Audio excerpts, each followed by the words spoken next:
ಬರೀ ಸರ್ ತೋರಿಸ್ತೀನಿ ನಿಮಗೆ ಟೈಲ್ಸ್ ಹೊಡೆಯುತ್ತೆ ಅಂತ ಹೇಳ್ತಾರಲ್ಲ ನಿಮಗೆ, ಅದು ಯಾವ ಥರ ಯಾವುದೂ ಹೊಡೆಯಲ್ಲ ನಿಮಗೆ, ಹೇಳೋದಷ್ಟೇ ಅವರೆಲ್ಲ ಹೊಡೆಯುತ್ತೆ ಅಂತ. ಅದಕ್ಕಷ್ಟೇ ಡ್ಯೂರಬಿಲಿಟಿ ಕೊಟ್ಟಿರ್ತಾರೆ ಅವ್ರ ಕಂಪ್ನಿಯಿಂದ. ಬೇಕಾದ್ರೆ ನಿಮಗೆ 2-3 ಪೀಸ್ ಹಾಕಿ ತೋರಿಸ್ತೀನಿ ನೋಡಿ ಅಂತ ನೀವು. ಅದು ಪಕ್ಕ ವಿಟ್ರಿಫೈಡ್ ಬಾಡಿ ಇರುತ್ತೆ ನಿಮಗೆ. ಬರೀ ತೋರಿಸ್ತೀನಿ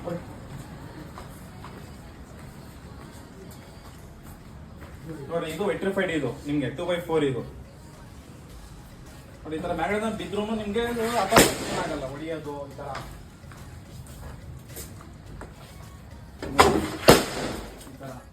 ಪಕ್ಕ ವಿಟ್ರಿಫೈಡ್ ಇರುತ್ತೆ ಇದು ನಿಮಗೆ. ನೋಡ್ರಿ, ಇದು ಬಂದು ದೊಡ್ಡ ಸೈಜ್, ಇದು ಇನ್ನ 2.75 ದೊಡ್ಡ ಸೈಜ್ ಇದು. ಅದ್ರಲ್ಲಿ ಬಂದಿದ್ದು 9 mm ಥಿಕ್ನೆಸ್ ಬರುತ್ತೆ ನಿಮಗೆ. ಆ ಥರ ಏನು ಇದ್ರೆ ಡ್ಯೂರಬಿಲಿಟಿ ಪಕ್ಕ ಇರುತ್ತೆ. ಅದು ಹೊಡಿಯೋದು ಏನು ಆಗಲ್ಲ. ನೋಡ್ರಿ, ಹಂಗೆ ಇರುತ್ತೆ ಪೀಸ್ ನಿಮಗೆ. ನೋಡ್ರಿ, ಇಷ್ಟು ಡ್ಯೂರಬಿಲಿಟಿ ಇಷ್ಟು ಕೊಟ್ಟಿರ್ತಾರೆ ನಿಮಗೆ.